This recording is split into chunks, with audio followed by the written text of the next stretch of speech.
been one episode already. I've already had a recording failure on this episode. This is day 2, and I already have to redo this because my recording system went weird. Oh well. What's up, guys? It's Daz here. We don't really care because our captains fell out the ship once again. And hey, look! Another cutscene. Good morning, workers. Ready for another day of toiling for the profit of your company? The Pikmin seem to still be asleep inside their onions. What lazy creatures. Now, no wonder they lack survival skills. Stand beneath the onion and press A to call them out. Or let the cutscene do it for you. You gotta love that hand holding. But yes, if you press A, you get these little ring things underneath your onion, and then you can use up and down to choose how many Pikmin you want out. Let's have all 20. They can come out normally, or you can whistle them, and they'll pretty much just drop down, and it's a little bit faster. So Louis, you just stay there, because you're not really very helpful right now. We're going to go around and make some more red Pikmin, because we need to build up our army. 1, 2, 3, 4, 5. Because, well, there's more things to defeat, and I only threw 4 there, really. Okay, well, yes, we're going to need a big army, and 22 just isn't enough. Now, there's actually some pellet posies all the way up here, which many people seem to forget. So we'll just come up here. It's a bit out of the way, so I guess it makes sense. And we'll just see what we can do. We have 7 Pikmin, and these pellet posies only need 6, because you can carry, each one pellet can be carried by 2 Pikmin to make it go as fast as possible. Which is nice. Okay, let's just have 5 on 1 pellet posy, and then they'll defeat that one fast, and then forget this one exists, right? Yeah. Always the way. But that's fine, because after this, we will have a total of 70 Pikmin. Yeah. Now we're getting into the serious stuff. A full army of 70 Pikmin, don't mind if I do. Now if you hold a Pikmin, you can actually run as fast as you want because they don't have to trail behind because you're holding them, which is very nice. So what we're going to do now is we're going to come back to Louis. I really should have just pressed Y and changed to him, but you know what?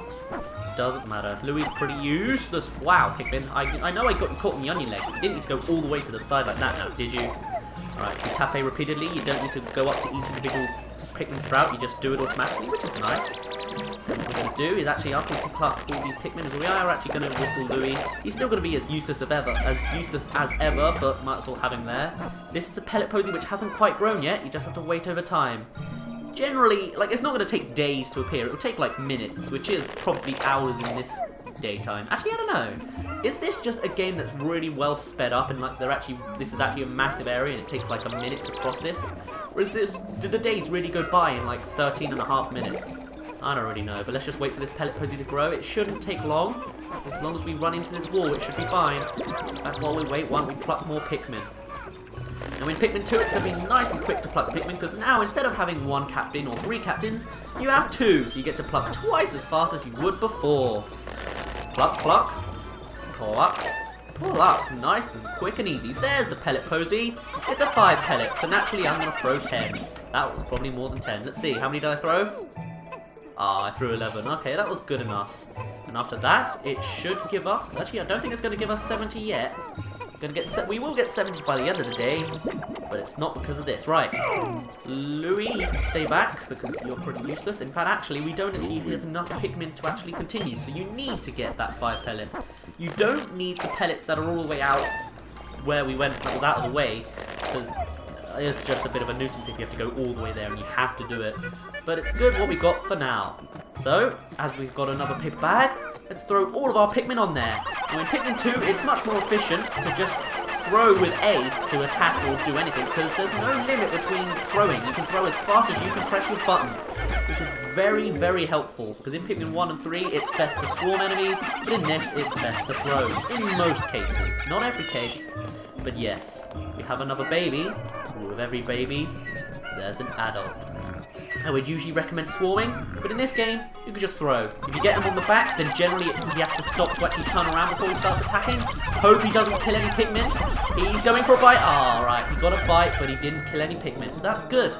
Now I'm just going to swarm with all of these. Don't mind me. Get that one there and that one there. Okay, I did not expect to lose that many Pikmin, but alright. Well, I guess, no, it makes sense. Alright. But if anything, I think I'll put on the normal amount of people. Or people, yeah, okay. 1, 2, 3, 4, 5, 6, 7, 8, 9, 10. I did not actually count that, I just said it as I randomly pressed A. I think 1 didn't fail to get there. There we go. I think we'll actually split them up now. Louis, you can stay behind. Onima will go 4th with 35 Pikmin.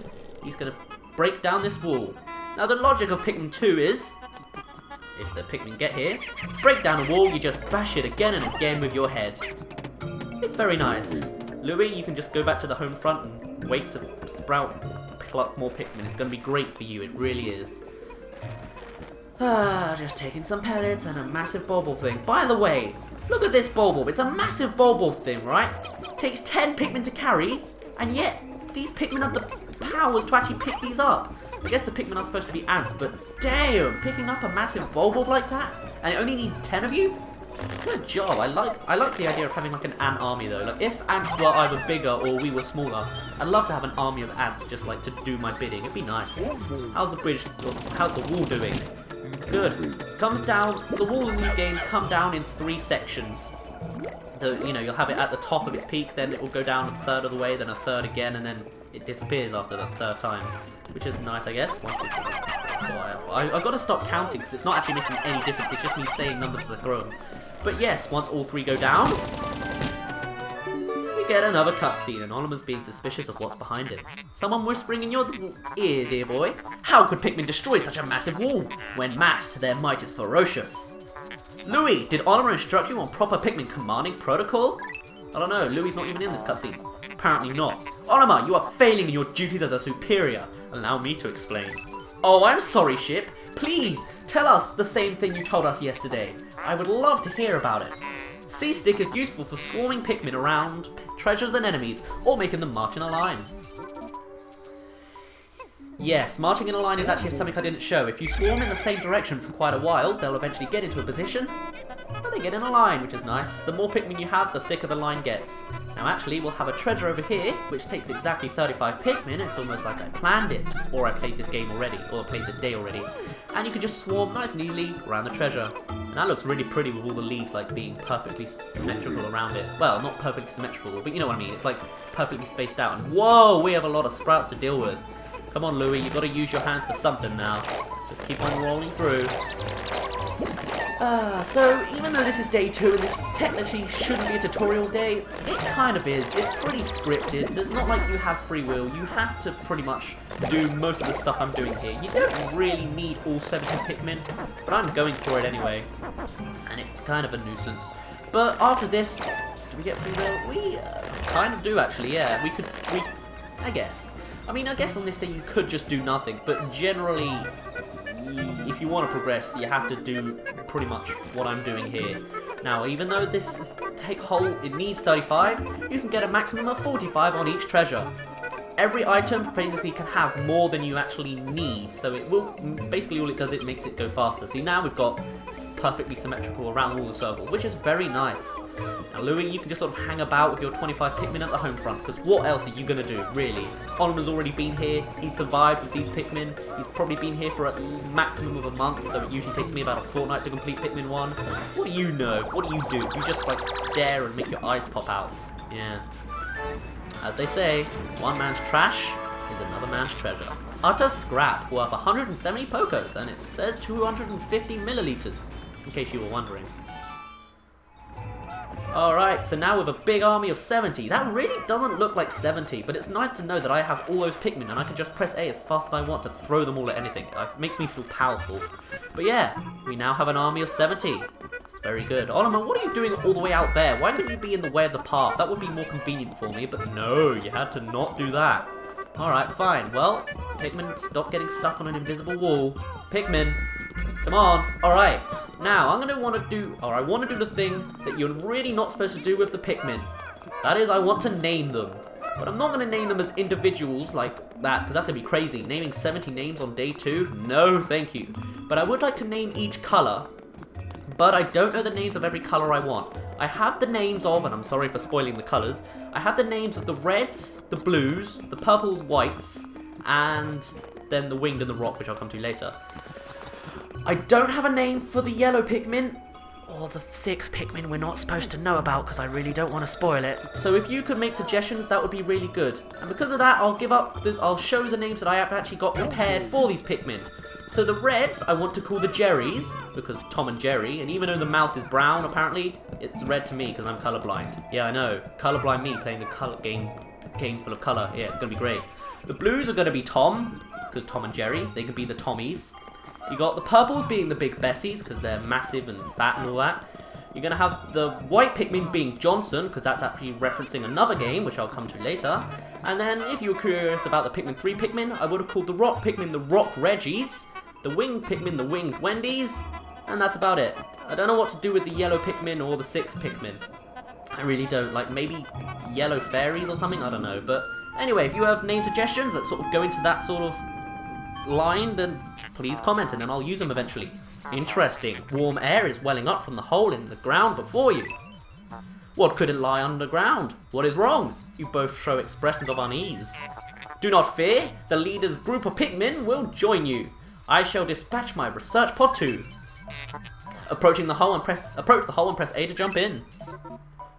Whatever you say, ship. Whatever you say. This is the new mechanic in Pikmin 2. Underground caves. This is the emergence cave. What are those 4 circles at the top? I have no idea yet. Enter this hole with your Pikmin squad? Yes.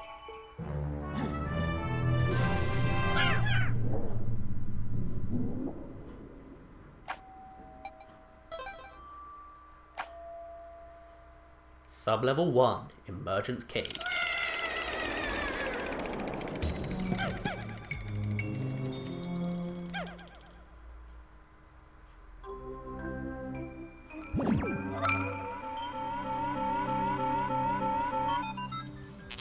Intriguing! My heat sensors indicate that this hole's interior is warmer than on the surface.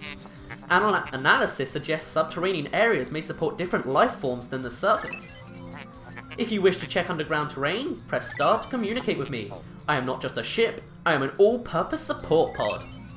Yes, and you can talk, and be very annoying, and give us 8 cutscenes on day 1. If you press start, you get to see a map. In a cave, you only get to see the important stuff like a hole entrance, which means there's another hole down here, and all the map you've seen so far. So apparently we found a piece of a spoon or something. On the left, you can also see there are actually some Pikmin statistics. So in the onion, there are no red Pikmin. We've got them all out. We have 4 red Pikmin following us, and 63 are free because I haven't whistled them yet. If we press L and R, we can see our items, and ooh, looks like we have some stuff to collect. Looks like we've got a foot, a hand, a suit of some kind, and some whistles. Great. And then we have the menu, which gives us the option to give up and escape, where we basically just drop everything and leave. Really, you don't want to do that unless it's like a last resort. Anyway, now that we're here, let's go forward. And right off the bat, we get new enemies. Snow Bulborbs! They're not dwarf Snow Bulborbs, they're just Snow Bulborbs. I'll come to that in later, so click the icon and you can see the Piclopedia information on them. For now, let's swarm them. The first level on most of these caves at the beginning of the game are just a swarm fest. If you swarm, you win the game, literally. Oh, okay, just put us right in front of the hole. This hole appears to be quite deep. My sensors indicate more treacherous terrain ahead. Louis, you do recall that yes, this is the 3rd time you've told us. Your expression says that you do. Excellent, then approach and press A. But maybe you should kill the enemies and the treasure here first. Well, don't kill the treasure, collect the treasure. There we go.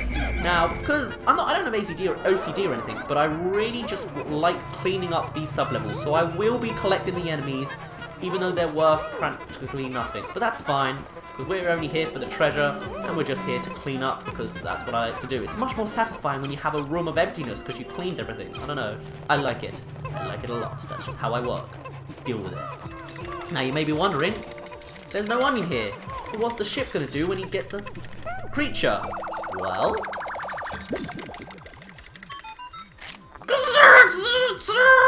How could you possibly consider this beast a treasure?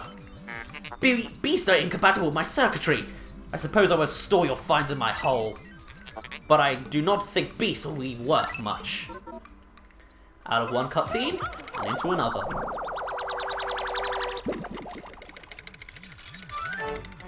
An orange becomes, according to the ship, a citrus lump worth 180 Pokos. Not bad. So, how much is a Snow Bulborb? 2 Pokos. We get 180 from a citrus lump, and then 2 from a Snow Bulborb. How great is that? And a 7-Up bottle cap worth 100 Pokos. The Quenching Emblem. Not album. What's an album? Like a elf album? I don't know. Anyway, that's all we get from this sublevel, so let's go down another.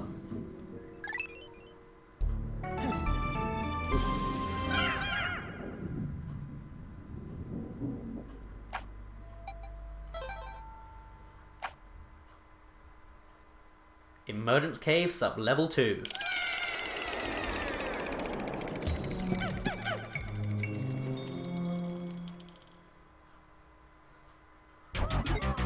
Oh, I love that sound. And this one.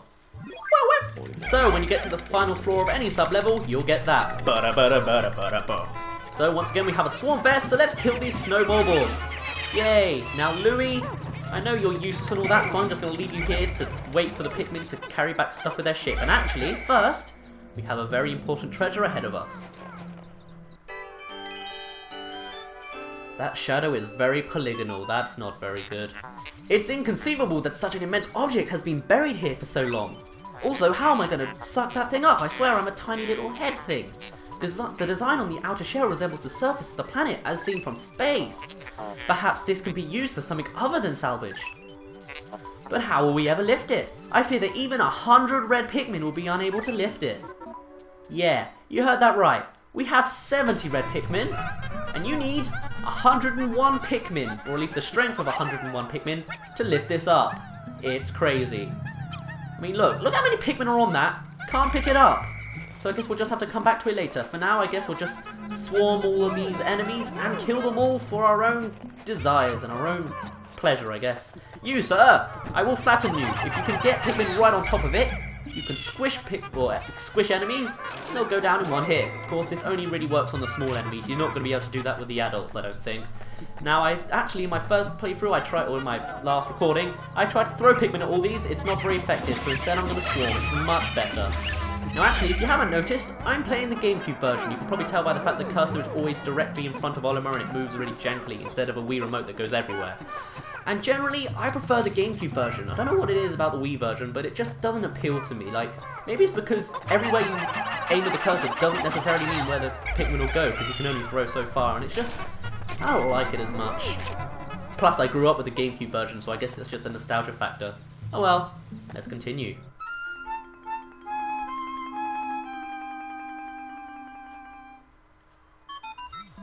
Astounding! A flower blooms in a cave deep beneath the snowy landscape.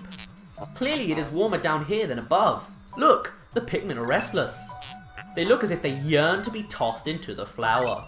Where's the logic in that though? What makes you look? They look exactly the same. What makes you think that they want to get thrown into a flower? I don't get it. I mean, when you first see Pikmin, you're just like, hey, why didn't I throw it? It's really good logic, I swear.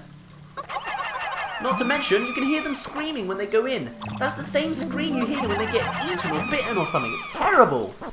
Either way, they get turned into purple sprouts.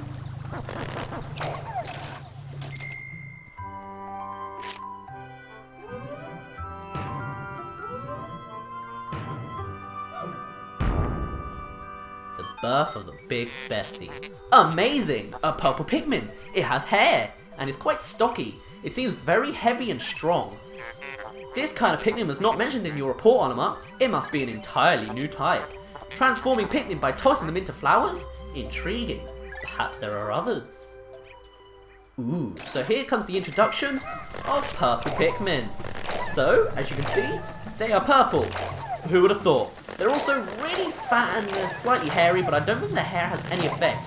Now you may notice when we start running, or at least moving, the purple Pikmin get left behind. Because they're so stocky, they basically are slower, so you got a little bit of a disadvantage there. But what they do have is they have more strength. They are great in battle and for lifting treasures. So, actually, I might as well go more in the battle. Usually the red Pikmin are the best, they used to be the best in battle because they do 1.5 normal damage because of their sharp nose thorn things, which obviously stab the enemies that they hit. Purple Pikmin have 3 times normal damage. They are overpowered as hell in this game. It is bad, but oh well. They don't appear in Pikmin 3, so you might as well abuse them while you can. So you know how there was more than 100 Pikmin needed for this? Well, when you have purple Pikmin, it literally takes 10 purple Pikmin and a red. That's it. Seriously, purple Pikmin have the strength of 10 normal Pikmin. It is crazy and helpful. So, Louie, you're just going to sit there completely uselessly. We're just going to go and get all of our Pikmin onto this. Our combined forces now come to the strength of 160. Not bad, if I may say so myself, and now it looks even more pretty how the leaves are sort of there. That they are sort of going into each other a little bit, but look at the purple side there, it looks really cool. Even though they're clearly all like ramming into each other, and Oliver's just in the middle of it all. I don't really know how that's supposed to work, but it looks really cool, I like it. Also, you can see this Earth, this globe is actually Earth, because it's actually got real places, like there's the UK, you've got America over here, because this is the northern hemisphere of the globe at least. So, ship, you say it's a special treasure? Do tell more. Worth 200 Pokos. Spherical Atlas. There is a device resembling a microchip embedded inside the sphere. Retrieving data. Error. I can only decode a portion of the data, but I did retrieve new geographical charts.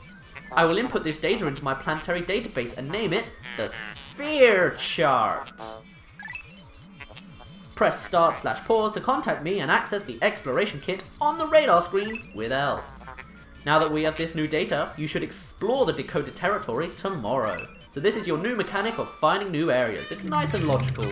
Every game has a logical reason for finding new areas, and I like it a lot. So now if we look at our items, we see the bottom left one is all glowy. I wonder what the other 11 are. God, that took me a while to work out how many there were. Okay, Louie, you're done here. Let's just leave the cave, shall we? I think that seems like a good idea. And actually, you can hear the Pikmin are singing a little bit to them. Generally, when there's a big group of people and they're in a cave, they like singing to each other. There's also a little singing Easter egg that shows up later on, but I'll come to that when we can actually unlock it. For now, we'll just keep going through this cave. We have to go kind of slowly so the purple Pikmin don't get left behind. But I guess it's a nice compromise in a sense. So look at this, look how fast, like the red Pikmin are practically on top of us and the purples are just miles away. Anyway, our way to get out is through this geyser.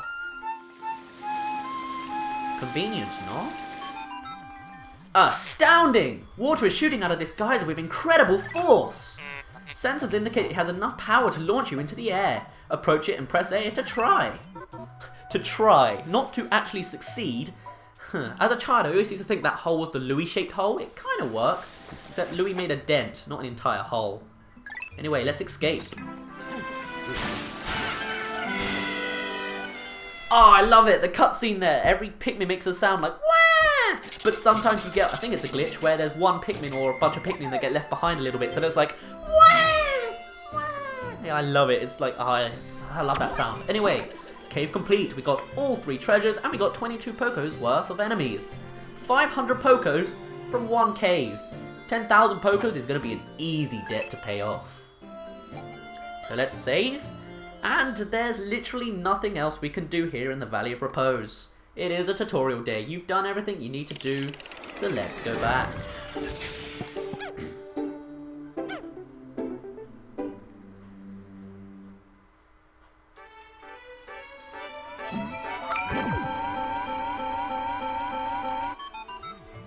You have successfully returned to the planet's surface. Excellent decision-making, gentlemen.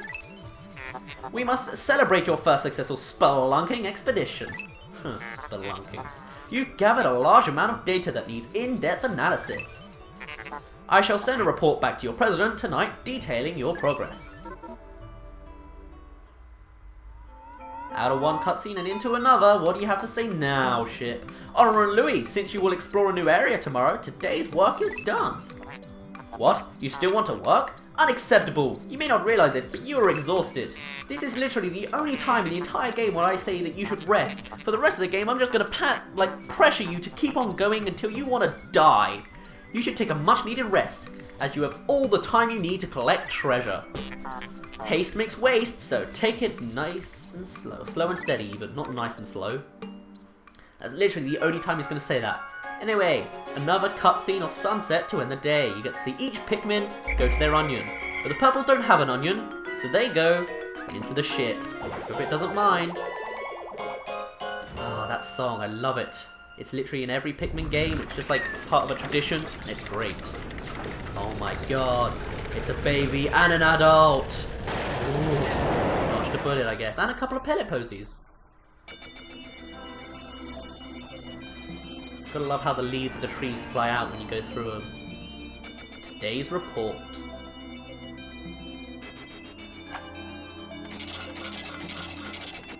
$600 Pokos in one day, in day 2. Damn, that's good. Pikmin, We gain 50. If you press Z, you see deaths, and still no deaths. But there's a lot of ways you can die, so be careful.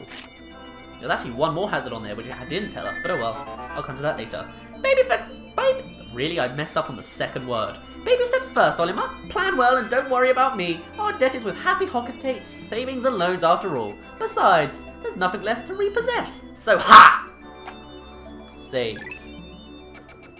So I think now that we finished this day, might as well end it off here. But first...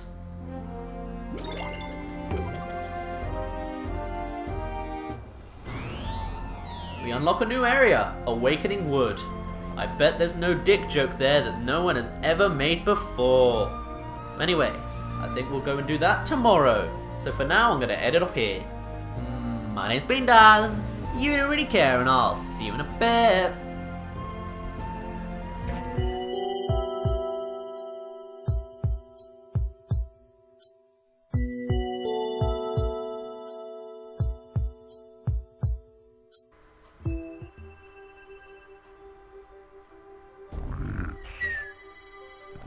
Red Bulborb. Throw Pikmin carrots at it. Eat them, yes. Anonymous notes. Red Bulborb, Oculus Kageyami russus, grub dog family. This large organism has the familiar mandibles and cranial morphology of the grub dog family, as well as the characteristic bulging eyes. As with most grub dogs, the creature's cranium comprises of half of its total length and girth, showing a scarlet abdomen with white spots. This creature is primarily nocturnal, choosing to prey upon smaller creatures returning to their nests. Originally classified as the spotty Bulborb, further research has classified this species as the red Bulborb. Subspecies of varied colours have recently been discovered, but academics are divided into two rival camps over how to handle their classification. Yes, their name changed from Pikmin 1 to Pikmin 2. Used to be the spotty Bulborb, now they're the red Bulborb. That means there's more. Louis' notes. Plump specimens are best spit roasted whole and stuffed with a lime and a slab of bacon. Basted frequently to ensure a magnificently moist haunch. Yes.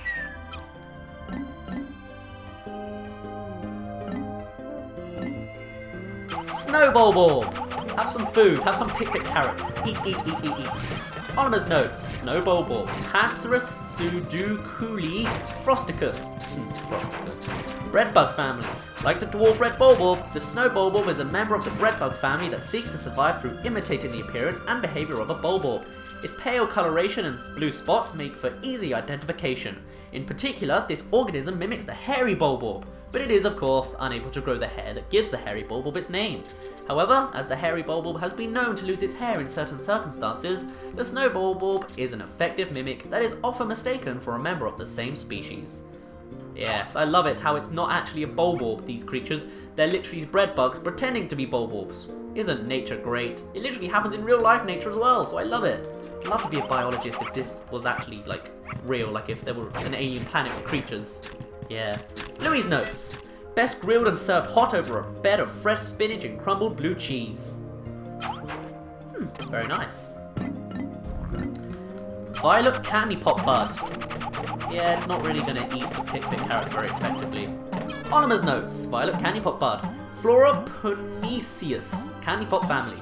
Research from our most recent expedition has confirmed the presence of Candypop buds in subterranean regions. Considering the microecologies this plant has been found in, one can surmise that it could be found in any cavern, regardless of geographical region. Tossing Pikmin into this flower results in the release of purple Pikmin seeds, regardless of the colour of the Pikmin tossed in. This variety of Candypop contains robustly odoriferous oils. If Candypop flowers can be cultivated, there is no doubt that the plants will be offered multifaceted benefits to the cosmetic, medical, and tourist industries. Louis, what do you have to say? This convenient purple flower secretes a dark, flavorful oil that eliminates the need for salad dressing. Interesting. Citrus lump. You can't throw Pikmin carrots at it. That's a shame. Anonymous journal. This fruit was dug up from the floor of an icy cavern. It appears that the fruit's thick skin protected it from the frigid cold. It's quite remarkable. The shape of the fruit, it eerily resembles the president's head. P.S. The labyrinthine underground entrails of this planet are like a completely different world. Utter scrap. The area we recently touched down in is blanketed with a fresh layer of frozen precipitation. As tranquil and relaxing as it is, I named it the Valley of Repose. Using Pikmin to move obstacles, I was able to open up some new areas to exploration, where I found this hunk of metal. Is that supposed to say to explore? I was able to open up some new areas to explore? I don't know, that makes more sense. Something else I want to point out though is the longer you stay on this little like screen, time does actually pass. So right now we're in a sunsetty environment and later on it will become nighttime, so it's really cool. I think also the area that it's actually in changes depending on what area of the map your ship is landing on. So right now we're in the Awakening Wood, I think, just because we got our ship over it, which is interesting, I guess. Quenching Emblem. I often brag about my inexhaustible supply of self-control, but when I peer at this treasure, I can't help but want to take a drink. How do you know this is a drink, Olimar? It's just a bottle cap. Maybe you know more than you're saying. Spherical Atlas. The purple Pikmin were somehow able to carry this massive treasure. Today we measured their physical strength using the ship's onboard beefometer. It seems that they have 10 times the weight and physical power of any other Pikmin. When I throw them, they land with a resounding thud. I decided to commemorate the cave I first encountered them in by naming it the Emergence Cave, even though I had the name before I even entered the cave. That's some good logic you got there. Good logic indeed.